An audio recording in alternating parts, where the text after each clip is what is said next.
There are things you bury because you have to, and then there are things you bury because you don't know what else to do with them. I'm 79 years old. My name is Margaret. And 53 years ago, I stood at a graveside and let everyone believe a lie. Not because I meant to, but because I didn't know how to tell the truth. And by the time I understood what I'd done, it was too late to take it back. The person I should have told, the person who deserved to know, died 16 years ago, and I've been carrying it alone ever since. I don't talk about this, not with my children, not with anyone who's still alive, but I'm running out of time to keep quiet, and I think some truths don't care if you're ready or not. They just sit inside you until you say them out loud, even if no one's left to hear. So I'm saying it now. In 1971, my oldest sister Claire died. She was 32, I was 26. It was sudden, a car accident on a wet road outside of town. She wasn't speeding, she wasn't drinking, just wrong place, wrong moment. That's all it takes sometimes. The funeral was small, our parents, me, a few friends. Claire had always been private, she didn't keep a wide circle. At the service, our mother stood beside me, her face blank, her hands folded in her lap. She didn't cry, she barely spoke. And I remember thinking she was in shock, that she'd break later, once we were home. But she didn't. She never cried for Claire, not once. And I hated her for it. I thought she was cold, unfeeling. I thought maybe she'd never really loved Claire the way a mother should.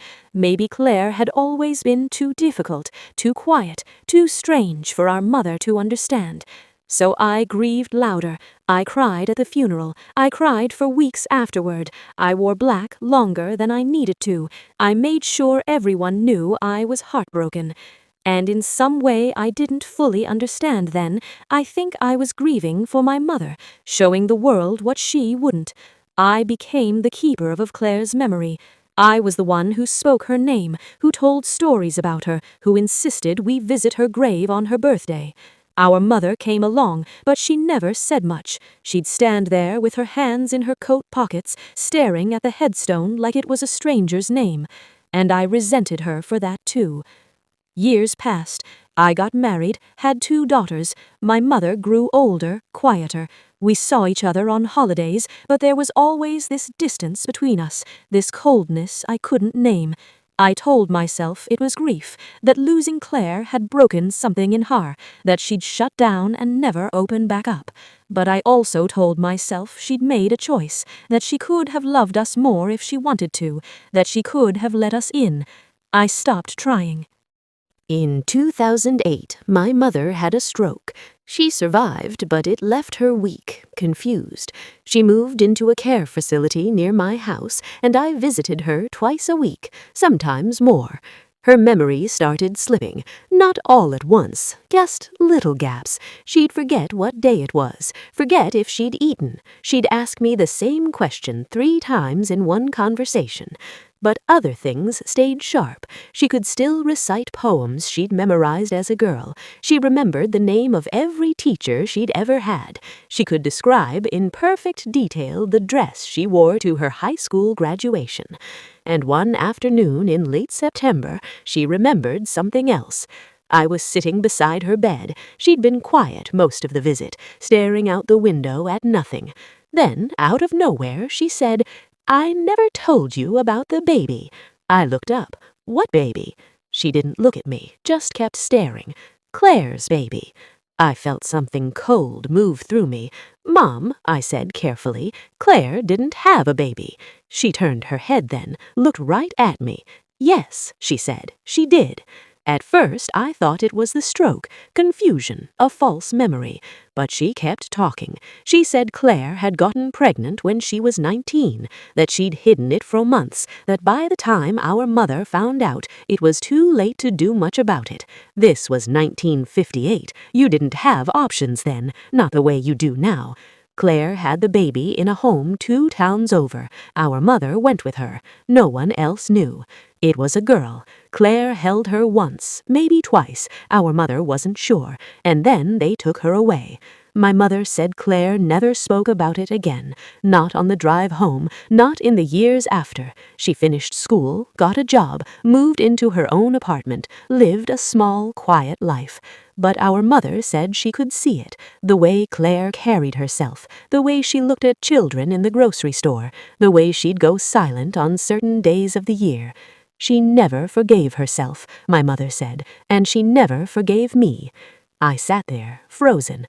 "Why didn't you tell me?" I finally asked. She looked at me like the answer was obvious. Because it wasn't mine to tell. I didn't know what to do with it. I sat there in that small room with the afternoon light coming through the blinds, and I felt like the ground had opened up beneath me.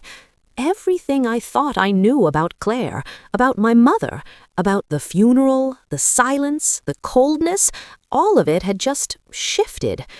I wanted to ask more. I wanted details, dates, names, but my mother had already drifted. Her eyes were somewhere else, and when I tried to bring it back up a few minutes later, she looked at me confused, like she didn't know what I was talking about. She never mentioned it again. I went home that night, and I didn't tell anyone, not my husband, not my daughters. I sat at the kitchen table with a cup of tea I never drank, and I tried to make sense of it. Claire had a baby. Claire gave her up, and my mother knew. My mother had been there, had helped her through it, had kept the secret for over 40 years, and I had hated her for not grieving loud enough. The next few weeks were strange. I kept going to visit my mother, but I couldn't look at her the same way. I'd watch her hands folding a napkin or adjusting her blanket, and I'd think, those hands held a grandchild I never knew existed. I started thinking about Claire differently too. All those years I thought I knew her. I thought I was the one keeping her memory alive, but I didn't know her at all. I didn't know what she'd carried, what she'd lost, what it cost her to keep living after that. I'd made her into a story I could tell at dinner parties, a tragedy I could cry about when I needed to feel something, but she was a real person with a real wound, and I never saw it.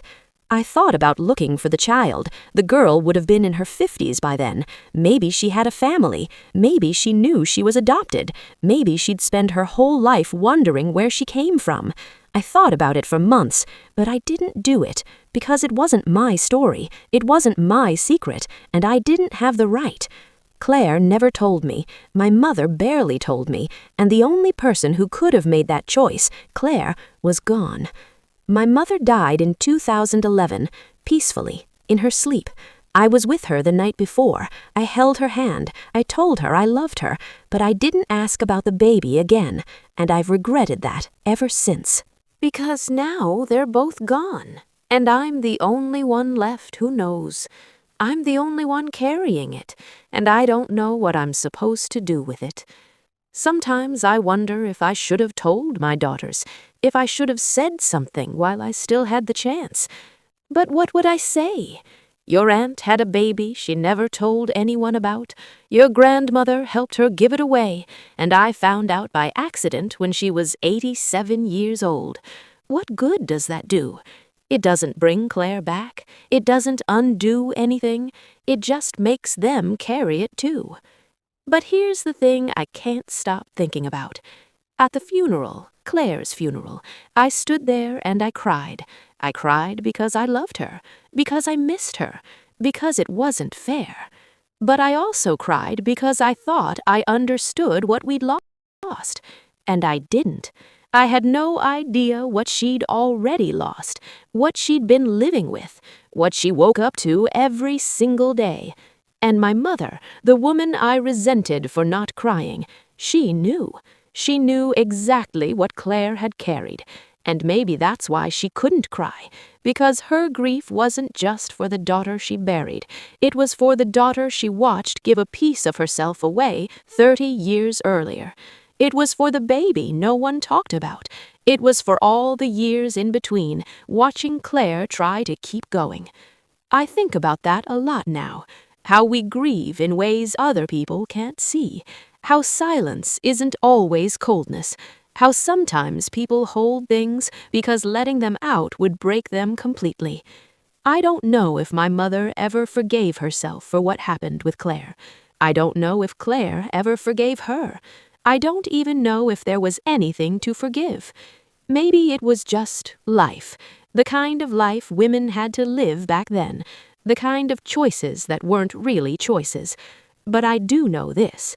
I spent 30 years thinking my mother didn't love Claire enough, and I was wrong. She loved her so much she carried a secret that heavy for the rest of her life. She loved her enough to let Claire decide what got said and what stayed silent. She loved her enough to stand at that grave and not make it about herself. And I made it about me. I made Claire's death about how much I was grieving, how much I remembered, how much better I was at loving her than our mother ever was. But I didn't know anything. I go to the cemetery sometimes, not as often as I used to. My knees aren't what they were. But when I do, I stand at Claire's grave and I think about the baby. I think about a little girl who would be 56 now, who might have children of her own, grandchildren even. I think about whether she ever wondered where she came from, whether she ever felt like something was missing, whether she ever stood in front of a mirror and saw a stranger's face looking back. And I think about Claire, about whether she thought about her every day or only on certain days, whether she imagined what kind of person she became, whether she regretted it, whether she ever let herself hope the baby had a good life. I'll never know, and that's the part that sits with me most. Not the secret itself, but the fact that I buried the truth with the wrong person. I should have asked my mother more while I still could. I should have sat with her in that room and written it all down. The dates, the details, the name of the home, whether Claire ever said anything, even once, about what she wanted, about whether she thought about going back. I should have asked if my mother tried to talk her out of it, or if she supported her, or if she just went along because that's what you did. I should have asked if she ever regretted not fighting harder, not keeping the baby, not finding another way. But I didn't, because I was scared, and I was angry, and I didn't want to make her remember something that might hurt her, so I stayed quiet. And now the only person who could have told me is gone. I think that's the thing about secrets like this. They don't just belong to the people who lived them, they belong to everyone who comes after too. That baby, wherever she is, she's connected to me, to my daughters, to my grandchildren. She's part of our family, whether we know her or not. And I can't tell her that. I can't tell her who her mother was, what she looked like, what kind of person she was. I can't tell her that Claire wasn't cold or careless, that she was just young and alone and trying to survive something she didn't know how to survive. I can't tell her that she was loved, even if it was only for a day, even if it was only in silence, because I don't know where she is, and even if I did, I don't know if I'd have the right to say it. Sometimes I imagine what it would have been like if Claire had kept her, if she'd come home with a baby and our mother had helped her raise it, if we'd grown up together, me and this niece I never met. Maybe she would have looked like Claire, same dark hair, same quiet way of watching people. Maybe she would have called me Aunt Margaret. Maybe my daughters would have had another cousin, someone to grow up with, someone to remember Claire with, the way I never really could. But that's not what happened, and I can't rewrite it. I used to think memory was about holding on, about keeping people alive by saying their names, telling their stories, visiting their graves. But I don't think that anymore, because I held on to the wrong version of Claire. I told the wrong story. I honored a version of her that didn't include the hardest, most painful part of her life. And in doing that, I missed her completely. My daughters ask me about her sometimes, about Claire, about what she was like, and I tell them what I always tell them, that she was quiet, kind, that she loved books, that she died too young. But I don't tell them the rest. I don't tell them about the baby, and I don't know if that makes me like my mother, keeping the secret because it's not mine to tell, or if it just makes me a coward. Maybe both. I think the hardest part is knowing I'll take this with me. When I die, and I will, soon enough, this will die with me. No one will know the whole truth. No one will stand at Claire's grave and understand what she carried. No one will wonder about the baby because no one will know she existed. And maybe that's what Claire wanted. Maybe she wanted it buried. Maybe she spent 50 years trying to forget, and I'm dishonoring her by even speaking it out loud now. But I don't think so. I think she wanted someone to know. I think that's why my mother told me, even if she didn't mean to. Because some truths are too heavy to die with. I wish I'd understood that sooner. I wish I'd asked my mother the hard questions when I still could. I wish I'd seen her grief for what it was, not absence, but presence, not coldness, but care. I wish I'd known Claire better, really known her, not the version I created, not the saint I needed her to be so I could feel like a good sister, but the real woman, the one who made impossible choices, the one who kept going even when it hurt. I buried the truth with a wrong person. I should have buried it with Claire. I should have asked her when she was alive what she needed, what she carried, whether she wanted to talk about it or keep it silent forever. But I didn't know to ask, and by the time I found out, it was too late. So now I carry it, and when I'm gone, it'll be gone too, unless I say it out loud, unless I let it exist somewhere outside of me. So that's what I'm doing. I'm saying it. Claire had a baby. She gave her up, and it broke something in her that never healed. My mother knew, and she carried it too, and I didn't understand either of them until it was too late to tell them. I don't know if anyone listening to this will understand why I'm saying this now. Maybe it sounds like I'm trying to ease my own guilt. Maybe it sounds selfish. But I think some stories need to be told, even if no one's left to hear them the way they should be heard, even if all you can do is speak them into the air and hope they land somewhere soft. If that baby is out there, if she ever somehow hears this, I want her to know, your mother's name was Claire. She was 32 when she died. She was quiet and kind and carried more than anyone knew. And I think she thought about you. I don't know that for certain, but I believe it. I believe you were loved, even in the leaving. And if you're listening to this and you've got your own silence, your own truth you've been carrying alone, I don't know what to tell you. I don't have answers, but I know what it feels like to bury something with a wrong person, to realize too late that the person who deserved to know is already gone. And I know that waiting doesn't make it easier, it just makes it lonelier. I'm 79 years old, my name is Margaret, and I buried the truth with a wrong person, but I'm saying it now, while I still can. If you've stayed with me this long, thank you. I don't know what you'll do with this, maybe nothing. Maybe it'll just sit with you quietly for a while, the way it sat with me. But if you've got something to say, or if this reminded you of someone you lost, or something you wished you'd asked, you can leave it in the comments. I probably won't see it, but maybe someone else will, and maybe